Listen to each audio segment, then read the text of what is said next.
Cut ചെയ്തെടുത്ത തണ്ണിമത്തൻ നമുക്കൊരു മിക്സിയുടെ ജാറിലോട്ട് ഇട്ട് കൊടുത്തിട്ട് ഇതിലോട്ടൊരു 2-3 ടീസ്പൂൺ മാത്രമേ ഞാൻ പഞ്ചസാര ഇട്ട് കൊടുക്കുന്നുള്ളൂ.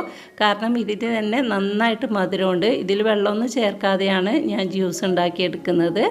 അപ്പോൾ ഇത് നമുക്കൊന്ന് അടിച്ചെടുക്കാം.